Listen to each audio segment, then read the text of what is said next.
Rêverie pendant les devoirs, erreurs d'inattention, des oublis constants. Ça vous dit quelque chose, n'est-ce pas? Pour beaucoup de parents, ces situations sont familières, et la conclusion semble évidente, c'est un problème de concentration. Mais, et si ce n'était pas du tout ça?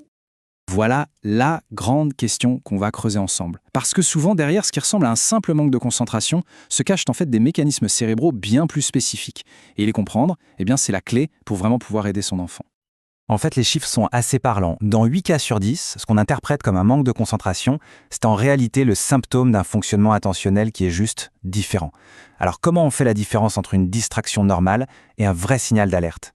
Avant de plonger dans les vrais signaux d'alerte, c'est super important de déconstruire quelques mythes. On va démystifier ensemble 3 idées reçues très courantes.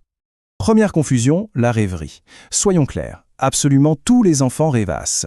C'est un processus tout à fait normal et même sain pour le cerveau. La vraie question, ce n'est pas de savoir s'ils le font, mais plutôt quand et à quelle fréquence. Un enfant qui s'évade quelques instants, ce n'est pas la même chose qu'un enfant qui est dans la lune la moitié du temps. Ensuite, il y a les fameuses fautes d'inattention. Avant de sauter à la conclusion d'un déficit de concentration, il faut vraiment explorer d'autres pistes. Un enfant qui est simplement fatigué ou stressé par un contrôle ou qui n'a pas la bonne méthode de travail, il va forcément faire des erreurs. C'est mécanique. Et enfin, troisième cas de figure, l'enfant qui a l'air de ne jamais écouter. La toute première chose à faire, c'est de vérifier son audition. C'est la base. Mais parfois, la raison est beaucoup plus simple. Le sujet ne l'intéresse absolument pas. C'est donc crucial d'écarter ces pistes avant de commencer à s'inquiéter pour rien. Ok, maintenant qu'on a fait le ménage dans les fausses pistes, on peut plonger dans le premier vrai signe. On l'appelle parfois le cerveau papillon, et vous allez très vite comprendre pourquoi cette image est si juste. Cette métaphore, elle est vraiment parlante. Attention, il ne faut pas confondre ça avec une saine curiosité. On parle ici d'une véritable incapacité à se poser. Le cerveau est tellement en quête de nouveautés, de stimulation, que c'est presque physiquement difficile pour lui de rester concentré sur une seule et même chose. Concrètement, ça donne quoi? Ça donne un enfant qui lance un jeu vidéo, puis l'abandonne 5 minutes après pour commencer des Lego, qu'il laissera aussi en plan. La vraie différence avec un enfant qui a juste la bougeotte, c'est la fréquence. Si ce cycle de « je commence, j'abandonne » se répète sans cesse, plusieurs fois par heure, tous les jours, là, c'est un signal. Allez, on enchaîne avec le deuxième signe. Celui-ci, il explique parfaitement pourquoi une consigne donnée il y a à peine 30 secondes peut sembler s'être évaporée. Et le point absolument crucial ici, c'est que ce n'est pas de la mauvaise volonté.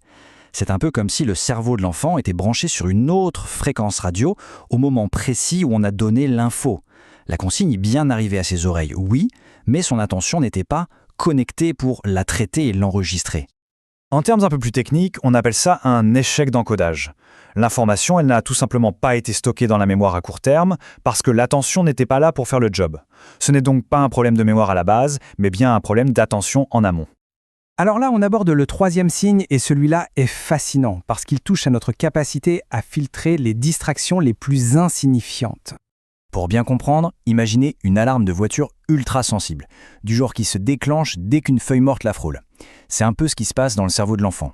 Un stylo qui tombe, un oiseau qui passe par la fenêtre, un bruit dans le couloir, pour nous, c'est anodin. Pour lui, tout devient une distraction majeure qui fait complètement dérailler le train de sa pensée. Parce que, soyons nets, tous les enfants sont distraits. La véritable différence, le signal clé, c'est le temps de récupération. Si après une micro-distraction, il faut 5 bonnes minutes et qu'on doit le relancer plusieurs fois pour qu'il se remette à sa tâche, alors là, on tient un indicateur très parlant. On arrive au quatrième signe, et celui-ci, c'est souvent celui qui laisse les parents le plus perplexes. Il explique ses erreurs qui semblent totalement improbables sur des choses pourtant parfaitement maîtrisées. L'image qui fonctionne le mieux, c'est celle du bug du pilote automatique. L'enfant connaît parfaitement la manœuvre, la compétence est là, elle est acquise.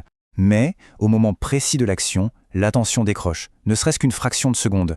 Et le pilote automatique, laissé à lui-même, commet une erreur toute bête. Et ça, ce sont des exemples concrets qui parlent à tout le monde. L'enfant sait pertinemment que 3 x 4, ça fait 12, mais sur sa feuille, il écrit 7. Il sait écrire son prénom depuis des années, mais il oublie une lettre en plein milieu. Et quand on lui fait remarquer l'erreur, la réaction est toujours la même. « Ah oui, c'est vrai, mais je le savais !» Et c'est la pure vérité.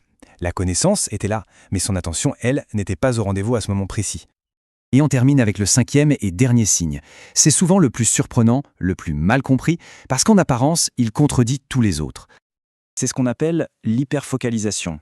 Pour bien visualiser, il faut imaginer que son attention n'est pas une ampoule qui éclaire toute une pièce, non, c'est un projecteur de poursuite, un laser. C'est incroyablement puissant et brillant sur un tout petit point, mais tout ce qui se trouve en dehors de ce faisceau est plongé dans le noir complet. Et ce projecteur, il ne s'allume que pour ce qui le passionne. Et ce graphique, il est sans appel. D'un côté, on peut avoir 2 heures de concentration absolue, sans aucune faille, sur un jeu vidéo. Et de l'autre, une incapacité totale à tenir plus de 10 minutes sur un exercice de grammaire. Ce n'est pas de la mauvaise volonté, c'est une question de régulation de l'attention. Le cerveau a besoin d'une stimulation très très forte pour rester accroché. Bon, alors si en écoutant tout ça, il y a des choses qui font tilt, voici une manière toute simple et concrète d'évaluer un peu la situation à la maison sans aucun stress. C'est le test des 3 consignes, c'est tout simple.